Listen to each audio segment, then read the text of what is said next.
നമസ്കാരം. നവീൻ ബാബുവിൻ്റെ മരണവുമായി ബന്ധപ്പെട്ട് ഇന്നലെ മറുനാടൻ വളരെ സുപ്രധാനമായ ചില വിവരങ്ങൾ പുറത്തു കൊണ്ടുവന്നിരുന്നു.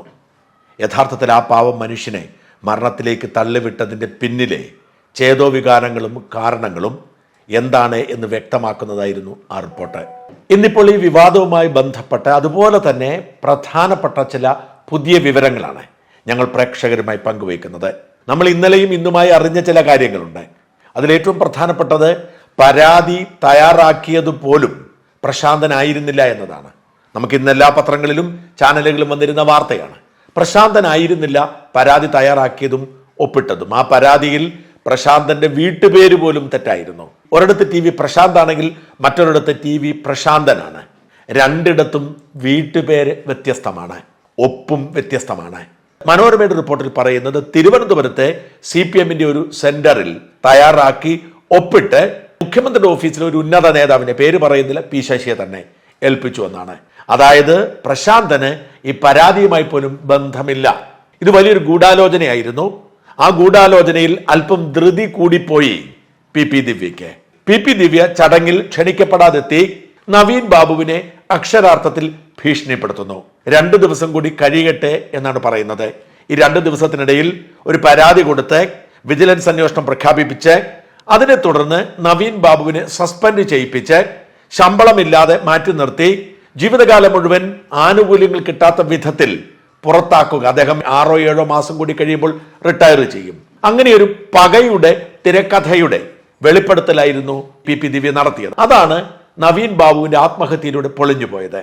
പക്ഷെ തടി തപ്പുന്നതിന് വേണ്ടി മരണശേഷം പെട്ടെന്ന് പരാതി തിരുവനന്തപുരത്ത് തന്നെ തയ്യാറാക്കിയായിരുന്നു. അതിന്റെ വിശദാംശങ്ങൾ പുറത്തു വരുമ്പോൾ, അന്വേഷണ റിപ്പോർട്ട് പുറത്തു വരുമ്പോൾ ഈ പാട്ടക്കരാറിലെ ഒപ്പും പേരും പോലുമല്ല പരാതിയിലെ പേരും ഒപ്പും എന്ന് പറയുന്നുണ്ട്. ഈ ധൃതി പിടിച്ച് വെപ്രാളപ്പെട്ട് കള്ളത്തരം കാണിക്കുമ്പോൾ ഉണ്ടാവുന്ന പിശകുകളാണ്. ഇതെല്ലാം അന്വേഷണ റിപ്പോർട്ടുകളും. ഇപ്പോൾ ലാൻഡ് റവന്യൂ ജോയിന്റ് കമ്മീഷണർ ഗീതയുടെ റിപ്പോർട്ട് പുറത്തു വരുന്നുണ്ട്.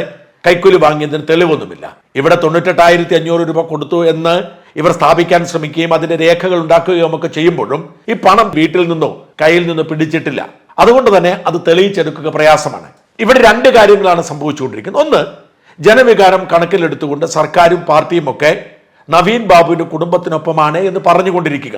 വീട് സന്ദർശിക്കുന്നു. ഇന്നലെ എനിക്ക് തോന്നുന്നു സ്പീക്കർ വരെ പോയി ഞങ്ങളൊപ്പമാണ് എന്ന് പറഞ്ഞുകൊണ്ടിരിക്കുന്നു. അങ്ങനെ ഞങ്ങളൊപ്പമാണ് എന്ന് പറഞ്ഞ് ജനവികാരം തണുപ്പിക്കുകയും നവീൻ ബാബുവിന്റെ കുടുംബത്തെ അനുനയിപ്പിക്കുകയും ചെയ്യുന്നു. അവർ രംഗത്ത് വരരുത്, അവർ സർക്കാരിനെതിരെ തിരിയരുത്. ഇതൊരു വശത്ത് ചെയ്യുന്നു. മറുവശത്ത് പോലീസും മറ്റ് സന്നാഹങ്ങളും എങ്ങനെയെങ്കിലും നവീൻ ബാബു കൈക്കൂലി ചോദിച്ചിരുന്നു, നവീൻ ബാബുവിന് കൈക്കൂലി കൊടുത്തിരുന്നു എന്ന് സ്ഥാപിക്കാൻ വേണ്ടിയുള്ള പരിശ്രമം തുടരുന്നു. അതാണിപ്പോൾ പോലീസ് അന്വേഷണം മുഴുവൻ അങ്ങനെയാണ്. എങ്ങനെയെങ്കിലും നവീൻ ബാബു കാശ് വാങ്ങിയിരുന്നു എന്ന് തെളിയിക്കാൻ വേണ്ടിയുള്ള ശ്രമമാണ്. ആത്മാർത്ഥമായി ഇവിടെ ഇടപെടുന്നത് CPI മാത്രമാണ്, റവന്യൂ വകുപ്പ് മാത്രമാണ്. ബാക്കി സർക്കാരിന്റെ മറ്റ് സംവിധാനങ്ങളെല്ലാം നവീൻ ബാബു കൈക്കൂലി വാങ്ങിയിരുന്നു എന്ന് തെളിയിക്കാനുള്ള നെട്ടോട്ടത്തിലാണ്. അത്തരത്തിലാണ് മുമ്പോട്ട് പോയി. ഈ 2 കാര്യങ്ങളാണ് ഇവിടെ സംഭവിച്ചുകൊണ്ടിരിക്കുന്നത്. എന്തുകൊണ്ടാണ് ഇങ്ങനെയൊക്കെ സംഭവിച്ചത്, എന്താണ് ഇതിന് പിന്നിൽ എന്ന് ഞങ്ങൾ അന്വേഷിച്ചു. ഞാൻ മറുനാടിന്റെ ഒരു പ്രതിനിധിയെ ഈ ചെങ്ങളായി പരിസര പ്രദേശത്തേക്ക് 1-2 ദിവസത്തേക്ക് അയച്ചു.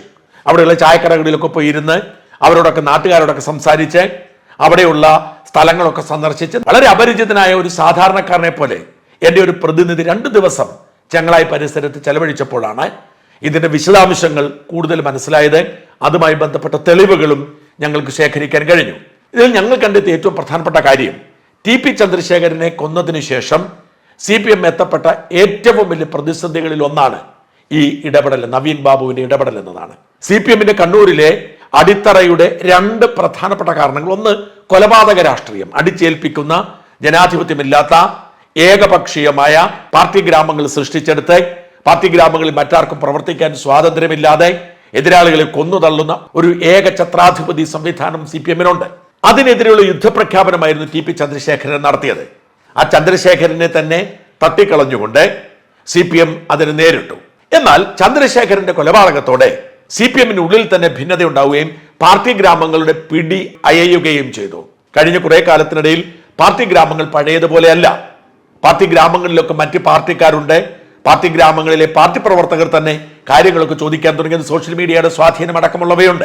ഇതിന്റെയൊക്കെ പിന്നിൽ മറ്റൊരു കാരണം കൂടിയുണ്ട്, അതിശക്തമായ ജാതി വെറി, CPM-ന്റെ ജാതി വെറി. പിണറായി വിജയനും MV ഗോവിന്ദനും ഒക്കെ പിന്നോക്ക വിഭാഗക്കാരാണെങ്കിലും കണ്ണൂരിലെ പാർട്ടിയെ ഭരിക്കുന്നതും നിയന്ത്രിക്കുന്നതും അവിടുത്തെ സവർണ ലോബിയാണ്. ആ ലോബിയുടെ അടിയാളന്മാരായി കൊലപാതകം നടത്തുകയും ജയിലിലാവുകയും ചെയ്യുക ഇരയാക്കപ്പെടുന്ന വർഗമാണ് തീയന്മാർ. ഇത്തരം ജാതീയമായ ഒരുപാട് പ്രശ്നങ്ങൾ കൂടി ഇതിന് പിന്നാമ്പുറത്തുണ്ട്. എന്തായാലും ഈ ടി പി ചന്ദ്രശേഖരന്റെ കൊലപാതകത്തോടെ പാർട്ടി ഗ്രാമങ്ങളിൽ വലിയ അടിയൊഴുക്കുകൾ ഉണ്ടായി. ഇന്ന് CPM നേരിടുന്ന പ്രതിസന്ധിയുടെ ഏറ്റവും പ്രധാനപ്പെട്ട കാരണം, പാർട്ടി ഗ്രാമങ്ങളിൽ പോലും പാർട്ടിക്ക് വോട്ട് നഷ്ടപ്പെടുന്നതിന്റെ കാരണം ഈ ടി പി ചന്ദ്രശേഖരൻ കൊലപാതകത്തിന് തുടർച്ചയുണ്ടായ സംഭവങ്ങളാണ്. പാർട്ടി അണികളിൽ പലരും സ്മാർട്ട് ഫോണുകൾ ഉപയോഗിക്കാൻ തുടങ്ങി. ദേശാഭിമാനിക്ക് അപ്പുറത്തേക്ക്, പാർട്ടി ക്ലാസുകൾക്ക് അപ്പുറത്തേക്ക് ആളുകൾക്ക് പതിയെ പതിയെ കാര്യങ്ങൾ മനസ്സിലാവാൻ തുടങ്ങി. മറുനാടന്റെ ശബ്ദം പോലും പാർട്ടി ഗ്രാമങ്ങളിലെ പാർട്ടി കുടുംബങ്ങളിൽ എത്തുന്ന സാഹചര്യമുണ്ട്. ഇതായിരുന്നു CPM നേരിട്ടൊരു പ്രതിസന്ധി. രണ്ടാമത്തെ CPMന്റെ ശക്തിയും ബലവും ബിനാമി സ്വത്തുക്കളാണ്. കണ്ണൂരിനെ ഞാൻ മുമ്പ് സൂചിപ്പിച്ചതുപോലെ അടക്കി വാണത്തിന്റെ ഭാഗമായി അവർക്ക് കോടിക്കണക്കിന് രൂപയുടെ ബിനാമി സ്വത്തുക്കൾ ഉണ്ടായി. അത് ഭരണത്തിന്റെ ഭാഗമായി രാഷ്ട്രീയക്കാർ ബിനാമി പേരിൽ ഉണ്ടാക്കിയ സ്വത്തുക്കൾ മാത്രമല്ല, ക്ഷേത്രഭൂമി കൈവശപ്പെടുത്തുന്നത് അടക്കമുള്ള പ്രക്രിയകളിലൂടെ അവർ സ്വന്തമാക്കിയിരിക്കുന്ന സ്വത്തുക്കളുണ്ട്. ഇതൊരു ഗൗരവമേറിയ വിഷയമായതുകൊണ്ട് ഞാൻ ഇപ്പം വിശദമായി പറയുന്നത്, സോവിയറ്റ് യൂണിയൻ തകർന്നപ്പോൾ സംഭവിച്ചത് എന്താണെന്ന് നോക്കുക. സോവിയറ്റ് യൂണിയൻ സർക്കാർ സംവിധാനം മാത്രമായിരുന്നു, പാർട്ടിയും സർക്കാരും ഒന്നായിരുന്നു. അപ്പോൾ അവിടുത്തെ പൊതുമേഖലാ സ്ഥാപനങ്ങളൊക്കെ പാർട്ടി നേതാക്കളുടെ നിയന്ത്രണത്തിലായിരുന്നു. സോവിയറ്റ് യൂണിയൻ തകർന്നതോടെ ഈ പൊതുമേഖലാ സ്ഥാപനങ്ങളൊക്കെ ആ വ്യക്തികളുടേതായി. ഇന്നിപ്പോൾ കമ്മ്യൂണിസം തകർന്നു എന്ന് നമ്മൾ പറയുമ്പോഴും ഇന്നത്തെ ആധുനിക റഷ്യയിലെ ഉന്നത മുതലാളിമാരെല്ലാം സോവിയറ്റ് യൂണിയനിലെ പാർട്ടി നേതാക്കളും പൊതുമേഖലാ സ്ഥാപനങ്ങൾ അടക്കമുള്ള പദവികൾ കൈവശം വെച്ചവരുമാണ്. അവരൊക്കെ അതൊന്ന് സ്വന്തമാക്കുകയാണ് ചെയ്തത്. അതായത് പാർട്ടിയുടെ സ്വത്തുക്കളെ, സർക്കാരിന്റെ സ്വത്തുക്കളെ ഒക്കെ അന്നത്തെ പാർട്ടി നേതാക്കൾ സ്വന്തമാക്കി. ഇന്ന് റഷ്യയിലെ ഏറ്റവും വലിയ മുതലാളിമാരെല്ലാം അക്കാലത്തെ പാർട്ടിയുടെ ഉന്നത നേതാക്കളാണ് എന്നത് വളരെ വൈചിത്രം. ഇത്തരത്തിലൊരു നീക്കമാണ് CPM കണ്ണൂർ നടത്തിക്കൊണ്ടിരിക്കുന്നത്. കണ്ണൂരിൽ ഒരുപാട് സ്വത്തുക്കൾ അവർ സ്വന്തമാക്കിയിട്ടുണ്ട്. അതൊക്കെ പല വ്യക്തികളുടെയും പേരിലാണ്. ഇവിടെ നമ്മൾ എടുത്തു പറയേണ്ട ഒന്ന് TTK ദേവസ്വമാണ്. തളിപ്പറമ്പ്, തൃച്ചംബരം, കാഞ്ഞിരങ്ങാട്, ഇതാണ് TTK ദേവസ്വം. തളിപ്പറമ്പ് ശ്രീ രാജരാജേശ്വരി ക്ഷേത്രമൊക്കെ നമുക്കറിയാം, അതിപുരാതനമായ ക്ഷേത്രങ്ങളാണ്. ഈ 3 ക്ഷേത്രങ്ങൾ ഉൾപ്പെടെ ഏതാണ്ട് 15ഓളം ക്ഷേത്രങ്ങൾ ഈ TTK ദേവസ്വത്തിന് കീഴിലാണ്. ഈ TTK ദേവസ്വത്തിന്റെ സ്വത്തുക്കളെ കുറിച്ച് അവർക്ക് പോലും നിശ്ചയമില്ല. ആയിരക്കണക്കിന് ഏക്കർ ഭൂമിയാണ് കണ്ണൂരിലെ പലയിടങ്ങളിലും അവർക്കുള്ളത്. ഇങ്ങനെ അവരുടെ കയ്യിലുള്ള ഭൂമിയിൽ അധികവുമുള്ള ഒരു പഞ്ചായത്താണ് ചെങ്ങളായി പഞ്ചായത്ത്. ഈ ചെങ്ങളായി പഞ്ചായത്തിൽ കോടിക്കണക്കിന് രൂപയുടെ ആസ്തിയുള്ള ഭൂമി TTK ദേവസ്വത്തിനുണ്ട്. ഇതിൽ പലതും അനധികൃതമായി CPMന്റെ കൈവശത്തിലും നിയന്ത്രണത്തിലുമാണ്. അവിടെയാണ് പല ക്വാറികളും ഉള്ളത്, അവിടെയാണ് പല കെട്ടിടങ്ങളും ഉള്ളത്. ഇതൊന്നും നിയന്ത്രിക്കാനോ കൈവശപ്പെടുത്താനുള്ള ശേഷി ദേവസ്വത്തിനില്ല. CPMന്റെ ബിനാമി സ്വത്തുക്കൾക്കൊപ്പം തന്നെ ദേവസ്വം ബോർഡിന്റെ പല ഭൂമിയും ഇവർ സ്വന്തമാക്കുകയും അവർ കാലക്രമേണ അവരുടെ കൈകളിലേക്ക് കൊണ്ടുപോവുകയും ചെയ്യുന്നു. ഇങ്ങനെ CPMന്റെ അനധികൃത സ്വത്ത് സമ്പാദനവും ബിനാമി ഇടപാടുകളും ഒക്കെ ചേർന്ന വലിയൊരു മാഫിയ സംവിധാനം പ്രവർത്തിക്കുന്നു. അതിലെ ഏറ്റവും പുതിയ ഇടപാടായിരുന്നു ഈ ചെങ്ങളായിലെ പെട്രോൾ പമ്പ്. ഇതൊരു ചെറിയ കാര്യമല്ല. ഈ ബിനാമി സ്വത്തുക്കൾ എന്ന് പറയുന്നത് പാർട്ടിയിലെ പല നേതാക്കളും വ്യക്തിപരമായി നേട്ടമുണ്ടാക്കാൻ ഉപയോഗിക്കുന്ന, പാർട്ടിയല്ല, പാർട്ടിയുടെ ലേബലിൽ പാർട്ടി നേതാക്കൾ ബിനാമി പേരിൽ ഉണ്ടാക്കിയിരിക്കുന്ന സ്വത്തുക്കളാണ്. കേരളത്തിൽ അങ്ങോളം ഇങ്ങോളം പാർട്ടിയുടെ സ്വാധീനമുള്ള നേതാക്കൾക്ക് ബിനാമി സ്വത്തുക്കളുണ്ട്. ഈ ബിനാമി സ്വത്തുക്കൾ അവർക്ക് വിശ്വസ്തരായ പലരുടെയും കൈകളിലാണ്. അങ്ങനെ ഈ ബിനാമി സ്വത്തുക്കൾ മാനേജ് ചെയ്യുന്ന ഒരു ഗാങ് ഉണ്ട്. ആ ഗാങ്ങിന്റെ ഏറ്റവും ഒടുവിൽ സമ്പാദിക്കാൻ ശ്രമിച്ച ബിനാമി സ്വത്തായിരുന്നു ചെങ്ങളായിലെ പെട്രോൾ പമ്പ്. അതുകൊണ്ട് തന്നെ ഒരു ചടങ്ങുകളുമില്ലാതെ ഞൊടിയിടയിൽ ADM ഇതിന് ലൈസൻസ് കൊടുക്കണം എന്ന് ദിവ്യ ആഗ്രഹിച്ചു. കാരണം ADMനെ വെച്ചിരിക്കുന്ന പാർട്ടിക്കാരെ തന്നെ വെക്കത്തുള്ളൂ. പാർട്ടിക്കാരനാണ് 8-10 അനുമതികൾ വേണം. ഈ അനുമതികളൊക്കെ ADM മാനേജ് ചെയ്യണം.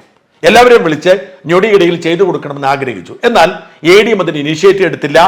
എല്ലാ അനുമതികളും നിയമപ്രകാരം മുമ്പോട്ട് പോയതുകൊണ്ട് വൈകി.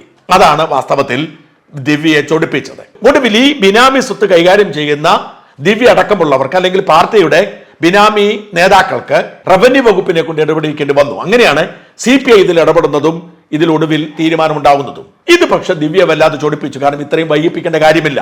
ദിവ്യയുടെ ഒരു എടുത്തുചാട്ടവും അഹങ്കാരവും അവർ തീർത്തു. അവർ ലക്ഷ്യം വെച്ചത് ഇനിയുള്ള കാലം സസ്പെൻഷനൊക്കെ വാങ്ങിക്കൊടുത്ത് അയാളെ വെള്ളം കുടിപ്പിക്കുക മാത്രമായിരുന്നു. അതിൽ പിടിച്ചു നിൽക്കാൻ കഴിയാതെ അയാൾ ആത്മഹത്യയും ചെയ്തു. ഇനിയാണ് ഏറ്റവും സുപ്രധാനമായ ചില കാര്യങ്ങൾ കൂടി പ്രേക്ഷകരോട് ഞാൻ പങ്കുവയ്ക്കുന്നത്. ഈ ബിനാമി ഇടപാടുകളുടെ വ്യാപ്തി എത്ര വലുതായിരുന്നു എന്ന് വ്യക്തമാവുന്ന ചില പുതിയ കാര്യങ്ങൾ കൂടി ഞാൻ പ്രേക്ഷകരുമായി പങ്കുവയ്ക്കാം. ഒന്ന്, ഞങ്ങളുടെ പ്രതിനിധി ഈ ചെങ്ങളായി പരിസര പ്രദേശത്ത് പോയി അവിടെയുള്ള ആളുകളോട് സംസാരിച്ചപ്പോൾ മനസ്സിലാക്കിയ ഒരു പ്രധാനപ്പെട്ട കാര്യം, ഈ പ്രശാന്ത് അധികം സമ്പത്തൊന്നുമില്ലാത്ത ഒരു സാധാരണ മനുഷ്യനാണ്. അദ്ദേഹം അവിടുത്തെ ഒരു ഇലക്ട്രീഷ്യനാണ്. ഭാര്യ ആ ചെങ്ങളായിലെ തന്നെ ഒരു സർക്കാർ ആശുപത്രിയിലെ നഴ്സാണ്. രണ്ടുപേരും സർക്കാർ ഉദ്യോഗസ്ഥരാണ്. അതുകൊണ്ട് അവർക്ക് കുഴപ്പമില്ലാതെ ജീവിക്കാമെന്നല്ലാതെ പ്രശാന്തിന് ഈ പറയുന്ന വലിയൊരു ആഡംബര ജീവിതമൊന്നുമില്ല. സ്കൂട്ടറിലൊക്കെ യാത്ര ചെയ്യുന്ന ഒരു സാധാരണ ഇടത്തരക്കാരനായ മനുഷ്യനാണ്. ആ പ്രശാന്താണ് ഇപ്പോൾ പെട്രോൾ പമ്പിന് അപേക്ഷ കൊടുത്തെങ്കിൽ 1.5-2 കോടി രൂപ വേണം, ഒരുപാട് ആസ്തി കാണിക്കണം. അതുകൊണ്ട് തന്നെ പ്രശാന്ത് ഒരു ബിനാമിയാണ്. ആരുടെ ബിനാമി എന്ന് ചോദിച്ചാൽ CPM-ന്റെ ഈ സമാന്തര സമ്പദ് വ്യവസ്ഥ സംരക്ഷിക്കുന്നവരുടെ ബിനാമി. അതിൽ ഒരുപക്ഷെ ശശി കാണാം, അല്ലെങ്കിൽ ദിവ്യ കാണാം, അല്ലെങ്കിൽ ദിവ്യയുടെ ഭർത്താവായിരിക്കാം, അല്ലെങ്കിൽ മറ്റ് നേതാക്കൾ ഉണ്ടാവാം, ഒരുപക്ഷെ പിണറായി വിജയൻ തന്നെ ഉണ്ടെന്ന് വരാം. ആരാണ് നമുക്ക് വ്യക്തതയില്ല. പാർട്ടിയിലെ നേതാക്കന്മാരുടെ ബിനാമി സ്വത്തിന്റെ ഭാഗമാണിത്. അതുകൊണ്ടാണ് ദിവ്യ ഇത്ര അഹങ്കാരം കാണിച്ചതും ഇത്ര ആവേശം കാട്ടിയതും. അപ്പോൾ അതിന് തടസ്സം വന്നപ്പോഴാണ് പ്രതിസന്ധി. അതിനൊരു വെറും ബിനാമി മാത്രമാണ് പ്രശാന്തൻ ഈ പള്ളി 40,000 രൂപ കൊടുക്കണം മാസം. വലിയ പമ്പൊന്നുമല്ല തുടങ്ങുന്നത്. അതിന്റെ നിർമ്മാണ പ്രവർത്തനങ്ങളുടെ ഭാഗമായി കുറെ മാറ്റങ്ങൾ വരുത്തണം. ഇതൊക്കെ കരാർ ഒപ്പുവെച്ച് മുമ്പോട്ട് പോകുമ്പോൾ അതിനൊപ്പം ഉണ്ടായിരുന്ന അജിത്താണ്. അപ്പം പ്രശാന്തൻ സാധാരണ ജീവിതം നയിക്കുന്നു എന്നത് തന്നെയാണ് പ്രശാന്തൻ ഇതിന് ബിനാമിയാണ് എന്നതിന്റെ പ്രധാനപ്പെട്ട കാര്യം. നാട്ടുകാരൊക്കെ ചോദിക്കുന്നുണ്ട്, ഇവൻ എവിടുന്നാണ് ഇത്രയും പണമെന്ന് നാട്ടുകാർ ചോദിക്കുന്നുണ്ട്. ഇനിയാണ് നമ്മൾ പ്രശാന്തന്റെ കുടുംബ ബന്ധങ്ങളിലേക്ക് പോവേണ്ടത്. ഞാനിപ്പോൾ പ്രേക്ഷകരെ കാണിക്കുന്ന ഈ പാട്ടക്കരാറിലെ സാക്ഷികളുടെ വിശദാംശങ്ങളാണ്. ഈ സാക്ഷികൾ എന്ന് പറയുന്നത് പുതിയ വീട്ടിൽ ഗിരീഷും പുതിയ വീട്ടിൽ രാജുവുമാണ്. പുതിയ വീട്ടിൽ അഥവാ PV. ഓർക്കണം, പ്രത്യേകം ശ്രദ്ധിക്കണം, പുതിയ വീട്ടിൽ അഥവാ PV. ഈ പുതിയ വീട്ടിൽ ഗിരീഷ് എന്ന് പറയുന്നത് കുഞ്ഞിരാമന്റെ മകനും പുതിയ വീട്ടിൽ രാജീവ് എന്ന് പറയുന്ന ചിണ്ടന്റെ മകനുമാണ്. അപ്പോൾ ഇവര് ബന്ധുക്കളാണ്, പക്ഷേ ഒരപ്പന്റെ മക്കളല്ല. പുതിയ വീട്ടിൽ എന്നാൽ PV. ഇനി നമ്മൾ പോകേണ്ടത് PV എന്ന് പറയുന്ന മറ്റൊരു പേരിലേക്കാണ്. അത് PV ഗോപിനാഥാണ്. ഈ PV ഗോപിനാഥ് CPM-ന്റെ കണ്ണൂർ സെക്രട്ടേറിയറ്റ് അംഗമാണ്, മുതിർന്ന നേതാവാണ് കണ്ണൂരിലെ.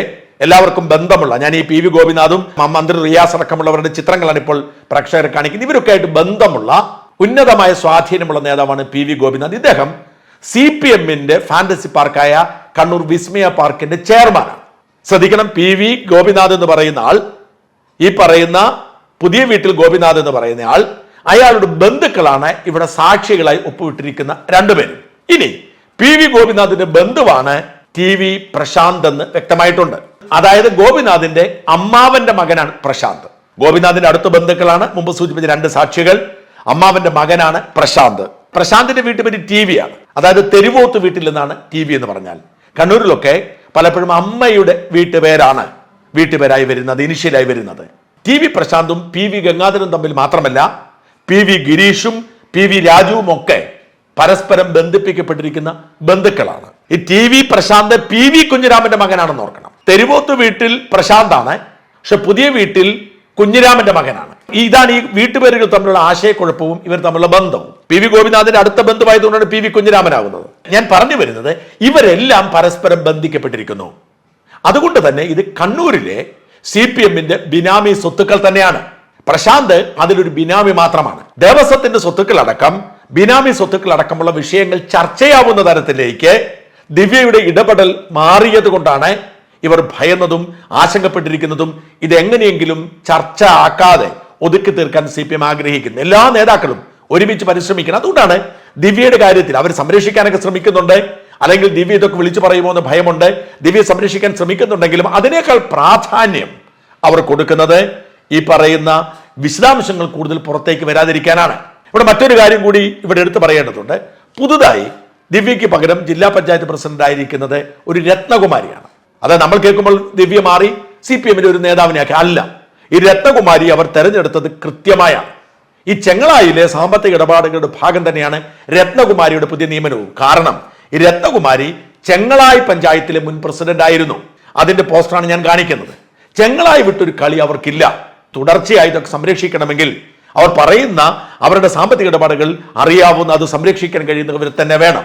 കണ്ണൂരിലെ CPM-ന്റെ കോടിക്കണക്കിന് വരുന്ന ബിനാമി സ്വത്തുക്കളിലേക്ക് ഒരുപക്ഷെ CPM തകർന്നു പോകുന്ന ഒരു സാഹചര്യത്തിൽ പതിയെ സ്വന്തമാക്കാൻ വേണ്ടി അവർ കാത്തിരിക്കുന്ന, അല്ലെങ്കിൽ കാലക്രമേണ പതിയെ നേതാക്കളുടെ പേരിലേക്ക് മാറുന്ന കോടിക്കണക്കിന് സ്വത്തിന്റെ സംരക്ഷണത്തെക്കുറിച്ചുള്ള ഒരു യുദ്ധം കൂടിയാണ് ഇപ്പോഴത്തെ സാഹചര്യത്തിന്റെ സൃഷ്ടി എന്ന് പറയുന്നത്. അതായത് ഇതൊന്നും അറിയാതെ പത്തനംതിട്ടയിൽ നിന്നും നല്ലൊരു കമ്മ്യൂണിസ്റ്റ് കുടുംബത്തിൽ ജനിച്ച ഈ നവീൻ ബാബു അവിടെ ചെന്ന് തല വെച്ചു കൊടുത്തു. ഇതൊക്കെ അറിഞ്ഞത് പിന്നീടാണ്. ഈ പ്രസംഗത്തിന് ശേഷവും ഭീഷണിക്ക് ശേഷവുമാണ്.